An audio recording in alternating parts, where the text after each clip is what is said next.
목사님 말씀 선포하시겠습니다. 할렐루야. 요즘 여러분들 얼굴이 참 밝아지신 것 여러분들을 뵙니다. 자, 우리 옆에 분 보시고 참 밝아지셨습니다. 밝아지셨다는데 이렇게 찡그리고 계신 분이 있는 것 같아요.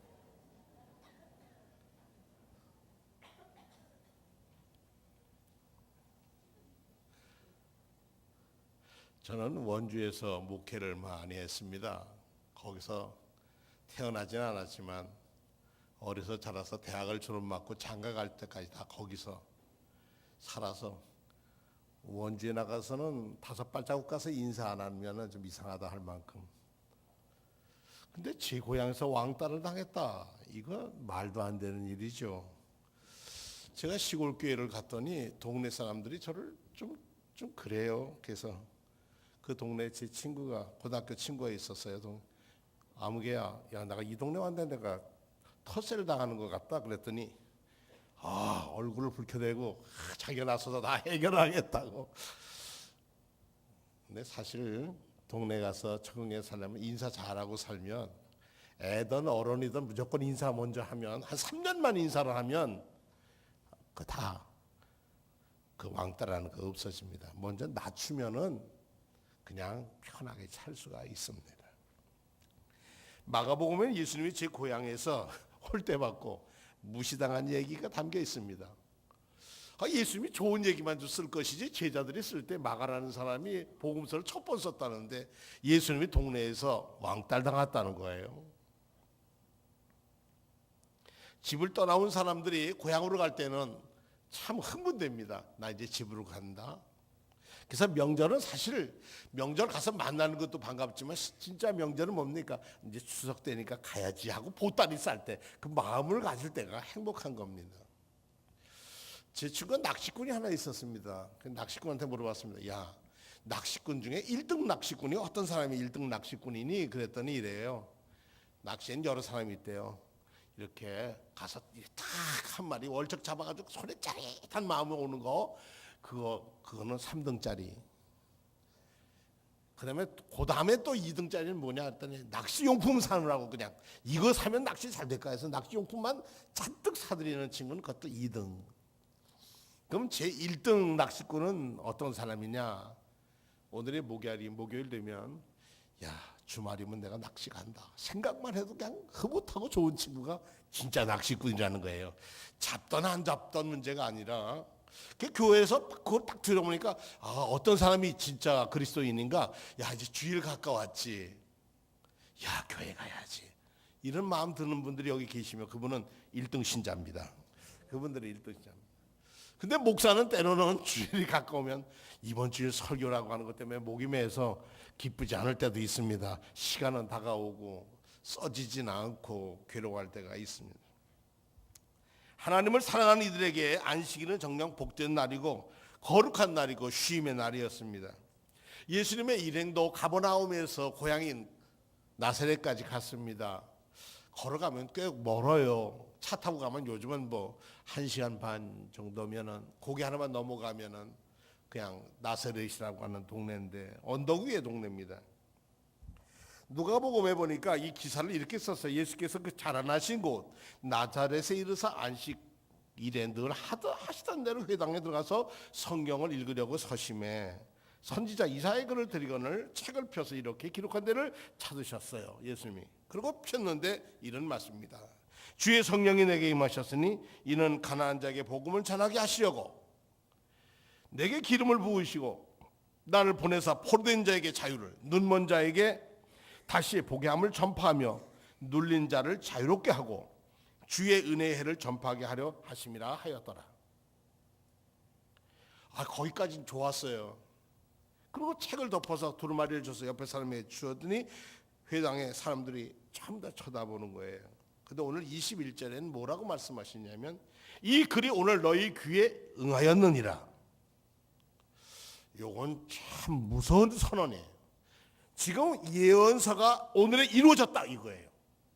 너희가 여태까지 우리가 예언서로 희망만 가지고 살던 묶인 자가 풀어지고 눈먼 자가 보게 되고 억눌린 삶의 자유가 되고 아이고 주의 은혜의 해가 넘치는 희년이 돌아온 이 기쁨의 해가 지금 이루어졌다. 너희 귀에 이루어졌다는 게 뭘까요? 믿음으로 받아들이는 삶에게는 오늘 이 말씀은 이루어진다. 아멘. 이런 선언이에요. 오늘 제가 누가복음과 마가복음의 본문을 읽었는데 이 말씀을 여러분의 귀에 응하시기를 축원합니다. 이 말씀을 듣고 그래 내가 묶인 거, 내가 눌린 거, 내가 지금 정말 절망 속에 있는 것은 그래도 주님은 나와 함께 하실 거야. 주님은 나의 해방자시고 구원자이시고 나의 희망이다. 그런데 이 앞에 예수님이 이 앞에 일들을 보면 예수님께서 이미 당시에 도움을 청했던 회당장의 딸을 살리셨습니다. 지금 우리 딸이 죽었어요. 그러니 오셔서 손만 얹어주시면 낫겠습니다 하는 관리도 그런 얘기가 나와요. 그래 가는데 이미 죽었다는데 뭘 가요? 죽었다는데 가는데 이 사람은 뭐예요? 당신이 오면 살릴 줄 믿습니다 이런 거 아니에요. 내 아이가 죽었어요. 그런데 당신이 오면 죽음을 생명으로 바꾸실 분이라고 나는 믿습니다. 그런 믿음으로 예수님의 발걸음을 가는데 예수님 가는 도중에 10대 동안 하혈을 하던 여인이 예수님의 옷깃만 잡아도 내가 나을 거라는 믿음을 가지고 잡습니다. 주님은 발걸음을 멈추고 아이고 이 회당장이나 관리나 다른 곳에는 두 곳으로 표현되어 있습니다만 얼마나 안타깝겠어요. 빨리 가서 우리 집에 살려줄 것이 한시가 급한데 주님은 하시는 말씀이 누가 내 옷에 손을 댔다. 다른 복음서에는 여인이 자기가 손을 댈 때부터 벌써 그날부터 마른 줄로 알았다. 그때 예수님께서 그래 평안히 가라 두려워하지 말라. 우리 구약 성경에 보면은 부정한 것이 셋이 있습니다. 하나는 시체입니다. 시체를 만지는 사람은 부정하다 그랬어요. 두 번째는 뭡니까? 하혈하는 병입니다. 그리고 제일 큰 부정한 것은 뭐냐면 당시에 무서웠던 것이 나병입니다. 나환자 한센시의 병이었습니다. 이 셋은 근처도 가지 말아야 하고 격리시켜야만이 우리가 건강할 수 있다라고 하는 생각 가지고 살았습니다.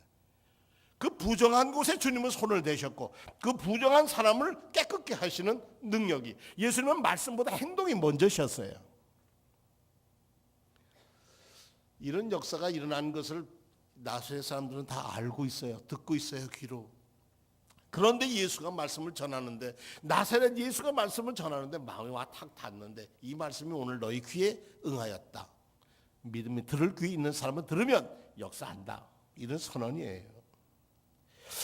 목수 아들 예수 저 어렸을 때 우리 같이 컸는데 회당도 같이 다녔고 나무하러도 같이 가고 밭 멜 때 우리 집 문만 가지고 와서 고쳐도 줬고 그런 저 예수가 좀 나갔다 오디만 3년쯤 2년쯤 나갔다 오디만 어떻게 저런 말을 할까? 저런 지혜 저런 능력은 어디서 왔을까? 사람들은 동네 사람들은 야 참 잘됐다. 우리 동네에 이런 훌륭한 사람이 났으면 얼마나 좋았겠어. 그런데 반대로 해요. 쟤는 누군데? 걔 옛날에 뭐 어쨌어. 우리가 훌륭한 사람이 되는 사람을 볼 땐 자기와 동격시하고 깎아내리려고 하는 생각들이 있어요. 제가 외경인 지혜서 해보니까 지혜는 어디서 오느냐. 이게 지혜의 부족인데 지혜는 간악한 마음속에 들지 않고 죄로 물든 몸 안에는 머무르지 않는다. 우리를 가르쳐주시는 성령은 거짓을 물리치고 지각 없는 생각을 멀리하시고 악을 일삼는 자로부터 떠나신다. 지혜는 사람을 사랑하는 영이다. 이 지혜서 있는 말씀. 따라합시다. 지혜는 사람을 사랑하는 영이다. 그러니까 지혜를 얻으려면 사랑하면 된다는 거예요. 사랑해야 지혜가 생긴다는 거예요. 그러나 신성을 모독하는 말을 하는 자는 용서하지 않는다. 하나님은 그 뱃속까지 꿰뚫어 보시고 그의 마음속을 들여다보시며 그의 하는 말을 듣고 계신다. 이렇게 지혜서에 말씀하고 있어요. 지혜는 인간에서 온 것이 아니라 하나님이 주신 선물입니다. 위로부터 난 지혜는 이 세상의 이치를 깨닫게 하고 그 이치대로 살게 합니다. 그러나 이 지혜는 인생의 종합적인 사리 판단력을 갖다 줍니다. 지금까지 지혜롭게 어떻게 우리가 어떤 일을 생겼으면 어떻게 할까? 황희정성은 그랬다잖아요. 안방에 들어가면 만 아닌 말이 말하면 그래 좀 밖에 나가면 며느리가 오면 며느리 말도 그래 네가 맑다. 나가면 또 머슴이 뭐라고 그래 그래, 그렇지. 그러니까 옆에 있던 친구가 너 이 사람은 줏대 없이 왜 그런가? 그러니까 황희정 선생이 그랬다잖아요. 그 사람의 입장에서 생각해 보게 다 일리는 있어. 가볍고 무거운 것, 옳은 것과 그런 것, 하지 말아야 할 것, 할 것 구분할 수 있는 건 뭡니까? 지혜가 합니다. 잠언 25장에 보면 경우에 합당한 말은 아로 생긴 은쟁반위의 금사관이라 그랬어요. 슬기로운 자의 책망은 청정한 귀에 금고리와 금장식 같다. 슬기로운 말. 충성된 사자는 그를 보내시는 마치 추수한 날에 얼음 냉서 같아서 시원하게 한다. 땀 펄펄 흘리고 추수하고 있는데 얼음 냉수를 주는 것 같이 시원한 것. 이게 지혜라는 거예요. 그러므로 지혜는 올바른 방향 감각이 지혜입니다. 우리가 어디로 가야 하는지를 알게 해줍니다. 한 번뿐인 나의 인생을 곧바르게 다시 오지 않는 인생을 바르게 살게 해주시는 것이 뭐냐? 이게 지혜라고 하는 말씀입니다. 이스라엘에 내려오는 전설에 의하면 이런 얘기가 있습니다. 어느 날 사람이 숲속에 길을 가다가 길을 잃었습니다. 하루 종일 해는 저문데 당황하고 이제 어디로 가야 할지 나갈 수가 없었습니다. 그런데 저쪽에서 어떤 사람이 오는 거예요. 야, 잘 됐다. 이제 살 길 찾았다. 하나님 이 사람을 만나게 해주셔서 감사합니다.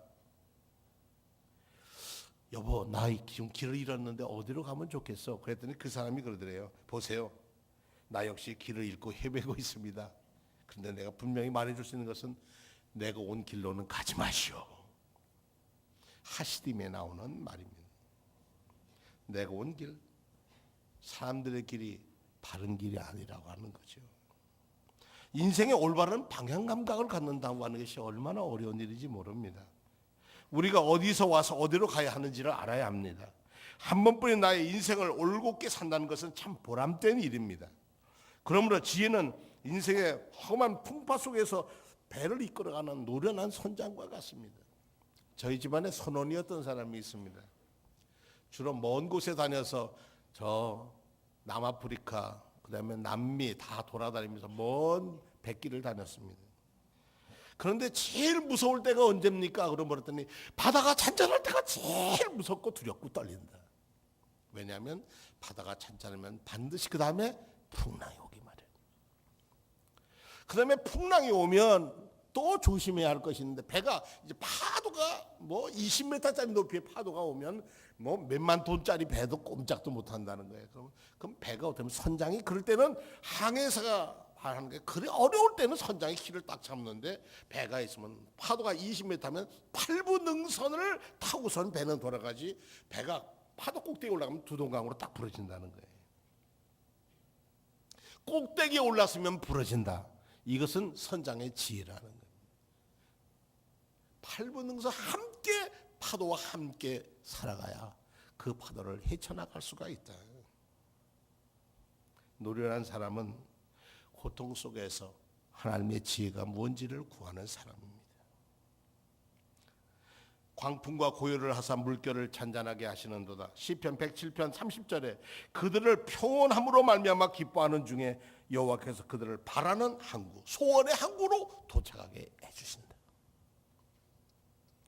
지혜는 균형 감각이고 조화 감각입니다. 어떤 일이나 균형이 깨지면 생명을 잃을 수 있습니다. 민주주의는 견제와 균형이라는 것이 잘 이루어져야 나라가 건강하다고 합니다. 입법, 사법, 행정 세부가 서로 견제하고 균형을 이루어야 합니다. 영과 육이 조화해야 되는 우리 몸에도 전해질이라는 게 있어서 균형을 맞지 않으면, 그 전해질 균형으로 맞지 않으면 사람이 죽습니다. 올바른 지혜는 균형과 같아서 이 지혜를 가진 사람이 생명을 가지게 됩니다. 그러나 지혜가 어디서 얻으며 명철이 어디서 얻는지를 우리는 모릅니다. 그 길은 사람이 알지 못하나니 사람이 사는 땅에서 찾을 수 없다고 그랬습니다. 그런데 욥기 28장 28절에 보니까 또 삶에게 말씀하셨도다. 보라, 주를 경외함이 지혜요, 악을 떠남이 명철이라. 주를 바라보는 일, 우리가 풍랑 있고 험하고 어려운 세월 살 때 예수 그리스도를 그 십자가를 바라보는 일이 살 길이고, 누가 우리를 도울까 하고 두리번거리는 것은 그것은 살 길에서 멀어진다는 겁니다. 나사렛 사람들이 궁금했어요. 야, 예수 잠깐 나갔다 오더만 어디서 이렇게 바뀌었어? 옛날에도 착하기도 하고 그랬는데 이런 딴 사람이 돼서 왔네. 그거 하는 그 손으로 하는 거 보니까 어떻게 병든 사람 죽은 아이가 살아나? 하나님의 손길이 참 여러 가지가 있죠. 창세기 19장 보면 소돔 고모라 성에서 롯의 가정을 천사들이 손을 잡아 이끌어서 바깥으로 성 밖으로 내놓죠. 스가랴에서 보면 새로운 나라를 세우기 위해서 그 손으로 하는 더러운 일을 행실을 끊게 합니다. 이사야 보니까 나 여호와가 의로 너를 불렀은즉 내가 네 손을 잡아 보호하며 너를 세워 백성의 언약과 이방의 빛이 되게 해주시겠다고 했습니다. 베드로의 장모가 열병으로 누워있는데 예수님이 손을 잡아 일으켜 주셨습니다. 사도행전 3장에 보니까 성전 미문에 앉은 맹에게 요한은 오른손을 잡아 일으키니 발과 발목이 힘을 얻더라고 그랬습니다. 주님의 손길이 닿는 곳에, 능력의 손길이 닿는 곳에 역사함이 이루어집니다. 여러분의 손은 어떤 손입니까? 손 안 가지고 있는 사람들이 어디 있습니까? 여러분의 손이 하나님의 자녀로 우리가 피 묻은 손으로 구원받은 하나님의 자녀들의 손은 일으켜 생명을 세우는 손길이 되기를 축원합니다. 이 손으로 남을 때리거나 해하면은 하나님이 기뻐하지 않으십니다. 눈물 흘리는 이에겐 가서 눈물을 닦아주는 손, 넘어진 이들에게는 이렇게 세워주는 손, 떨어진 쓰레기를 줍는 손, 가난해서 배고픈 이에게는 먹을 것을 나눠주는 손, 병든 이들은 돌봐주는 손, 외로운 이들에게는 카페에 가서 손만 꼭 잡아줘서 위로해주는 손, 오그라진 손을 펴서 성한 사람이 되게 하는 것이 그리스도인의 우리의 마땅히 해야 할 손입니다. 김현준이라는 분이 쓴 성가곡에 능하신 주님의 손이라는 그런 찬송이 있습니다. 이런 글입니다. 우리 주님의 손길 닿는 곳에 나사로가 다시 살아나듯 죄로 죽게 된 내 영혼 다 살려내신 내 주의 손, 능력의 보혈 흐르는 손, 죄로 죽게 된 우리 영생 얻네. 병든 자 죽게 찾아오면 깨끗함을 얻네. 무생명 살린 능하신 주의 손, 영광 중에 계신 주여, 주님의 손이 여러분을 붙드셔서 치유하시고 바른 길로 인도하시고 여러분의 손이 강도 만난 사람을 일으켜 세우는 손이 되기를 축원합니다. 이 우리의 손이 부끄럽지 않아야 합니다. 뭐라고 하면 손이 부끄럽습니다 라는 말을 하지 않습니까? 나사렛 사람들의 편견은 제가 예수가 언제 저렇게 됐대? 미움 나보다 나았다고 하는 것에 대한 열등감이 예수를 내치게 됩니다. 그 말씀이 오늘 이루어져 우리 여태까지 몇백 년, 몇천 년을 기다려왔던 말씀인데 저 예수는 마리아의 자식 아니야? 마리아의 아들? 그 아비가 요셉 아니야? 그 형제가 다 우리하고 여기 이 동네에 있잖아. 이런 선입견에 빠진 사람들이, 편견에 빠진 사람들이, 남을 폄하하는 사람들이 하나님의 지혜를 알 도리가 없습니다. 그 동네에서는, 자기 동네에서는 하나님의 이적을, 예수께서는 이적과 기사를 나타내지 않으셨다고 그랬습니다. 왜냐? 믿음이 없는 곳에서는 역사하는 힘이 없습니다. 예수님은 목수였습니다. 그렇습니다. 노동자 천민의 출신을 갖고 왔습니다. 강한 집에 오셨고 왕궁이나 부잣집에 오시지 않으셨습니다.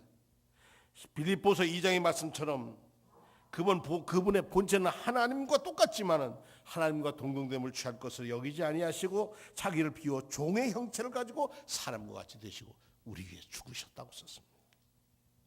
마리아의 아들이라고 하는 말은 뭡니까? 그건 과부의 아들이라고 하는 얘기입니다. 당시 예수님의 아버지 요셉은 돌아가셨답니다. 일찍 돌아가셨다고 그래요. 그러니까 뭐랍니까? 저거 듣고 본 것도 없는 게 어떻게 이렇게 이런 일을 얘기해? 그렇게 내려 깎아내야 돼, 세우는 겁니다. 나사렛 사람들은 과거의 예수에 관심을 가질 뿐 오늘의 예수, 앞으로의 어떤 메시아라고 하는 것을 받아들이지 않았습니다. 빌립이 나다나엘을 찾아가서 말합니다. 모세 율법에 기었고 예언자들이 한 그분을 내가 만났다. 그랬더니 나다나엘이 야야 나사렛에서 무슨 선한 것이 날 수 있겠느냐. 뭔 나사렛에서 인물이나. 그랬더니 빌립이 뭐라 합니까? 와서 봐. 와서 봐.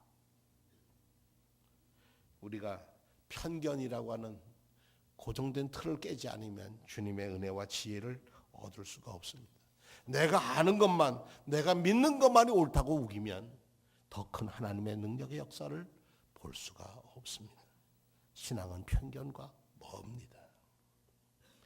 엘리야가 갈멜에서 이긴 다음에 이세벨의 저주에 도망가서 40주야를 도망해서 하나님 산 호렙의 동굴에 숨어 있었습니다. 불평불만합니다. 다 배신했어요. 나만 남았어요. 그랬어요. 그랬더니 예수님 하나님께서 뭐라 그랬습니까? 걱정 마라. 내가 이스라엘 가운데 바알에게 무릎 꿇지 않는 7,000명이 있어. 넌 7,000분의 1밖에 안 되는 거야. 내가 큰일 했다고 해서 내가 널 세우는 게 아니라 너 일어나. 하셀에게 아들 그래서 기름을 부어서 님시 아들에게서 기름을 부어서 왕국을 새로 일으켜라. 그렇게 보냅니다. 어떤 사람 이런 사람들은 편견 속에 사는 사람은 지혜와 총명을 얻을 수가 없습니다. 여러분들 가운데 하나님의 주시는 위로부터 난 지혜가 어떤 것인가? 첫째는 청결하고 다음에는 화평하고 관용하고 양순하며 긍휼과 선한 열매가 가득하고 편견과 거짓이 없나니 화평하게 하는 자들은 화평으로 심어 의의 열매를 거두느니라 그러셨습니다. 이제 우리가 이렇게 한번 기도해 보시겠습니다. 주님 지혜 마음의 눈을 열어주시고 제가 가진 선입견의 눈꺼풀을 벗겨 주셔서 새로운 세계를 보게 하옵소서. 혹시 과거에 내가 아는 것의 지식이나 선입견에 묶여 있지 않게 하시고 주 성령이 계신 곳에서는 자유함이 있음을 고백하며 살게 하옵소서. 혹 잘못된 판단으로 형제와 자매에게 모진 말로 혹은 힘으로 피해 준 것이 있으면 용서하여 주시고 특히 주님이 주시는 은사를 거절하지 않았는지도 돌아보아 회개하게 하옵소서. 나의 기억들 속에 담긴 것들이 허물과 편협한 것임을 인정하게 하시고 나 자신을 돌아볼 수 있는 믿음의 눈을 뜨게 하옵소서. 편견과 선입견의 동굴에서 불러내시고 맡겨진 사명을 다하게 하옵소서. 나만이라는 생각 버리게 하시고 나도 사랑하시는 하나님의 은혜 가운데 쓰임받게 하옵소서. 이런 고백 속에서 고향 나서에서 배척당하셔서 쓸쓸하게 고향을 떠나고 기적과 이사를 일으키지 못했던 주님의 아쉬움, 우리 경기연의 모교인 우리 수원종로교회에서 우리는 선입견과 편견에서 벗어났어. 그 누구도 그리스도의 사랑으로 품으로 안아 형제 자매되고 성령 하나님께서 하시는 역사가 묶인 자에게, 눈먼 자에게, 포로된 자에게, 병든 자에게 어느 처지에 있든지 우리를 구원하시는 주님의 사랑으로 대하는 아름다운 수원종로교회 되시기를 축원합니다.